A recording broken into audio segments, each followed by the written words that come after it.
there! Happy Valentine's! May nabasa akong question sa vlog at saka sa comment sa Facebook. Tinatanong ako kung ano daw yung balak namin ni Kits ngayong Valentine's Day. Tuwing tinatanong ko si Kits, nagkakatinginan na lang kami kung anong gagawin namin. Kasi we can't! Siguro ang eksena namin Valentine's Day, wala nga dito sa bahay. Pero actually gusto ni Kits, gusto niya manood ng sine lang. Actually, ako ganun din. Gusto ko yung chill lang, manonood lang kami ng movie. Yun naman yung aming bonding eh. Yun ang aming something that we enjoy. Yung panonood ng sine, panonood ng movies, ng Pangako Sa'yo. Nakakatapos lang. Anyway, pumunta na nga tayo sa purpose ng video na to. Okay, ang aking video for today is a Valentine's Day look. I made this one using the Bobbi Cosmetics Into the Nudes eyeshadow. Medyo sasabihin ko na rin sa inyo while doing my makeup kung ano yung thoughts ko dyan sa palette. And if you wanna see swatches, maglalagay ako definitely sa blog post, but not right now. The video, basta sasabihin ko sa susunod na video. So, super dali lang nitong look na ginawa ko. Lahat ng ginamit ko, local and affordable, available sa mall, madaling hanapin, except sa yung mga nakatira sa province. I'm not sure kung madaling hanapin para sa inyo. Pero kung within Metro Manila kayo, sobrang dali lang hanapin itong mga products na ginamit ko at lahat ay mura lamang po. Pati yung sa eyeshadow, so super dali lang. Sana nagustuhan niyo itong look na to. And kung interesado kayong malaman kung paano ko siya ginawa, keep watching. Lately, my face has been so very dry. I'm using iWhite Aqua Moisturizer Whitening Vita. Lalo na dito sa area na to, I don't know what's happening. Bakit ganun? Pansin ko kapag gumagamit ako ng moisturizer, mas mabilis kumapit or mas matagal bago maghulas yung powder na ginagamit ko. Right now, kasi gagamitin ko lang is 2-Way Cake Foundation. Concealer muna tayo since 2-Way Cake yung gagamitin ko. Kapag 2-Way Cake Foundation, I think mas okay na unahin yung concealer kasi concealer is a cream. So, parang ganun ang step.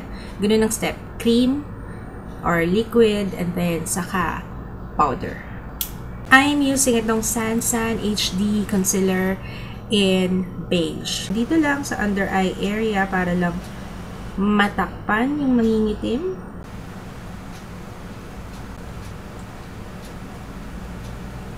And then, spread ko lang siya hanggang baba. Then, let's blend. Ang gagamitin kong sponge is this one, sponge blender. Alam niyo, pansin ko, mas tumatagal din yung concealer kapag nagbe-bake ako. Actually, gagawin natin ngayon. Yun nga lang, hindi translucent powder. Kasi usually, pag baking, translucent powder yung ginagamit. Ang gagamitin ko ngayon is yung Nichido Final Powder. Bedroom voice ako. Kakagising ko lang, guys. As in, kakagising ko lang talaga. Kasi nga nagmamadali ako. Kailangan matapos ko to before magising si Patotoy. Sansan HD 2-Way Cake Foundation. And hindi ko gagamitin yung sponge na kasama sa kanya. No. Gagamitin ko pa rin yung sponge blender. Na damp hat. This one is damp. And then,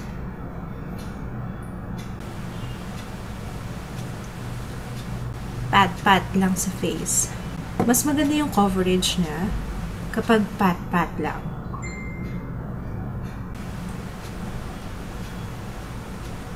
Itong cake foundation na to, yellow ang undertone niya, kaya perfect para sa mga morena ang skin tone. And damp kasi, para mas maganda yung coverage niya and para mas matagal siya sa face. Yun lang niyo yan. Ang yung sinasabi ko yun. By the way, if you're wondering kung saan galing itong ginagamit ko, this one is from Pretty Angel Shop. Actually, nakalagay dito beauty blender, but lalagyan lang yan. I prefer using this if thick yung foundation ko para numipis siya. In comparison dun sa dati kong ginagamit, yung luma ko na sponge blender, this one is much more absorbent. Ayan o. Na-absorb niya talaga yung water. Yung isa kasi, nagsasyaga ako doon. Parang meron palang mas maganda. Ewan ko ba. Alright, let's set with powder. Ang gagamitin ko, Nichido Final Powder in Creamy Glow. Let's use this to bake yung concealer.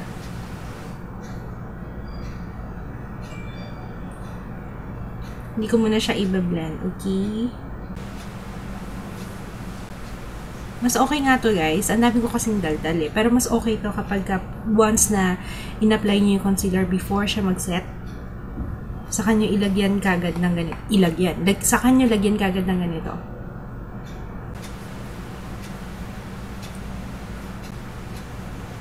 On my kilay. Ganun talaga. Sa Twist Eyebrow Pen.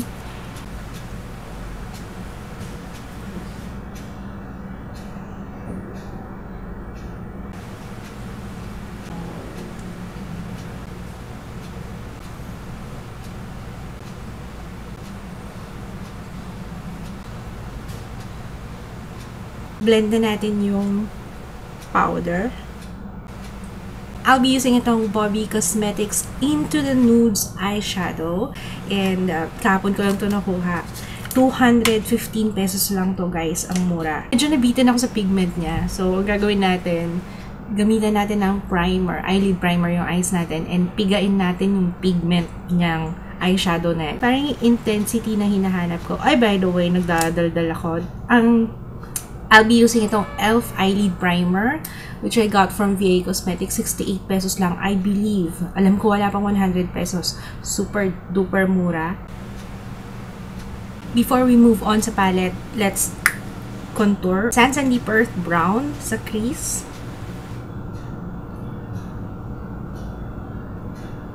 I do this kasi para mas madaling i-blend yung eyeshadow. You know, para mabawasan yung harsh edges. I'll use this shade. Medyo kakulay siya ng aking dress. So, yan. Lalagay ko siya sa outer corner ng aking eyes.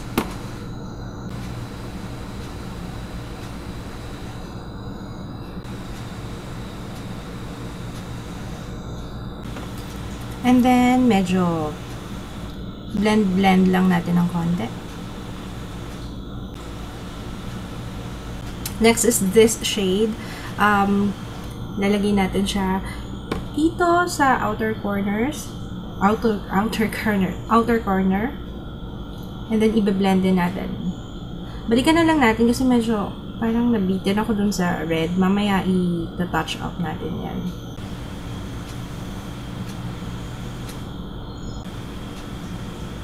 Let's go back dito sa shade na to. And then, saka ko ngayon siya intensify dito sa gitna. If you want, pwede natin siyang i-foil or babasain lang natin ng konti yung brush para mag-intensify yung kulay. You see? Diba? Mas nakukuha natin yung pigment. Sabi ko sa inyo, pipigain natin to eh. Itong shade na to, this one naman, para siyang copper na reddish. Lagay ko siya dito sa inner part.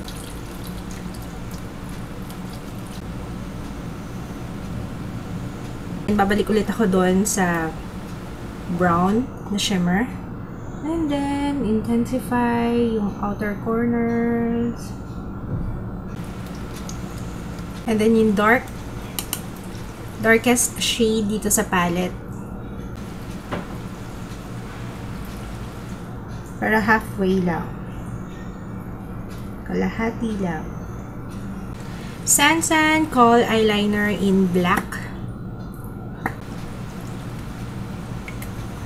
Sansan Kohl Eyeliner in black, and use this tight line.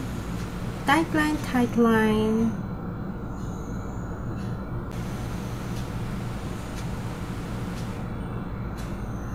Sansan Age Defense Liquid Eyeliner. Winged eyeliner yung gagawin ko para mas sexy tingnan.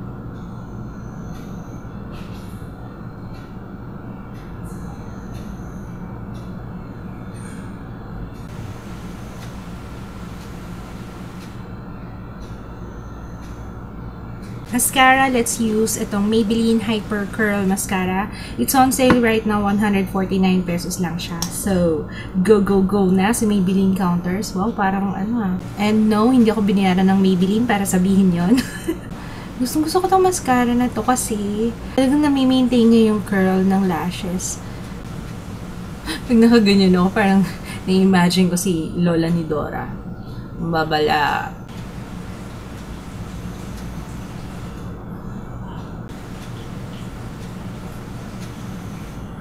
Number 216 false eyelashes.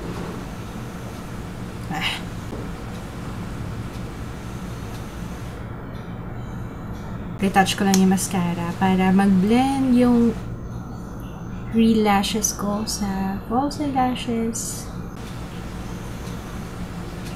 Alam nyo, nakalimutan ko kaninang maglagay ng highlight. Nag-powder na ako eh. Pero anyway, kunwari na lang hindi pa ako nag-powder ha.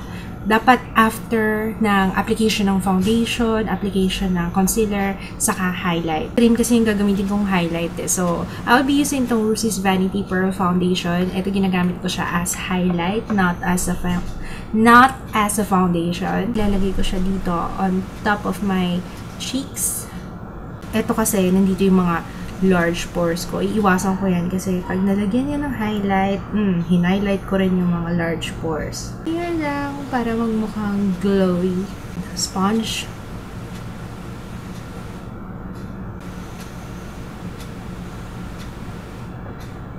Contour. Sansan Deep Earth. Deep Earth. Deep Earth. Sansan Deep Earth Brown.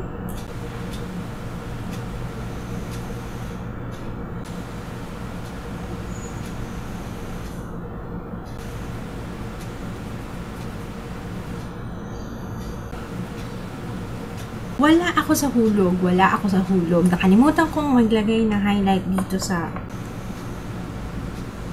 highlight para tumangos. Blush, let's use itong Sansan Age Defense cheek blusher in pink blush. Konti lang.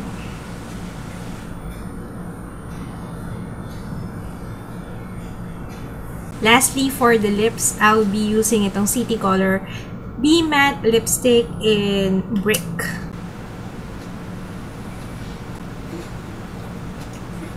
Alam niyo, this one reminds me of yung lip liner nila. Yeah, ito. Yung City Chic lip liner. Naggumawa ako ng swatches niyan, alam ko eh. Nagkapareho sila ng amoy, pero this one is in lipstick form. Yung isa kasi lip liner. And gustong-gusto ko yung lip liner na yun. This one I got from Alria shop, online shop. Ilalagay ko yung link sa description box. I like this kasi it's matte talaga. Parang ngayon nagiging trend na yung iba, parang ginagamit na lang yung matte na name, pero hindi siya actually matte. I don't know bakit ano nangyayari. Hindi ko alam kung napalitan na ba yung definition ng matte. Pero ito, pag sinabing matte, matte talaga siya. Nagustuhan ko to, itong City Color Be Matte Lipstick. Parang siyang yung Wet n Wild na Mega Last. Sana nagustuhan niyo tong look na ginawa ko. It's super easy and very affordable. Lahat ng ginamit kong products. If you wanna see the list, nasa description box. Sana ma-enjoy nyo ang inyong Valentine's Day kasi for sure ako mag-aalaga lang ako ng bata. But I'm not complaining, Ju. I'm not complaining. Don't forget to thumbs up kung nagustuhan niyo itong look na to, and comment kayo sa baba if you have requests, if you want me to feature yung isa pang palette ng Bobbi Cosmetics kasi I have the other palette, yung smoky something, yon. Yeah, kung meron kayong request for a look na gusto nyong gawin ko, yung aking rendition of something, maraming thank you sa panonood, and see you again on my next video. Bye!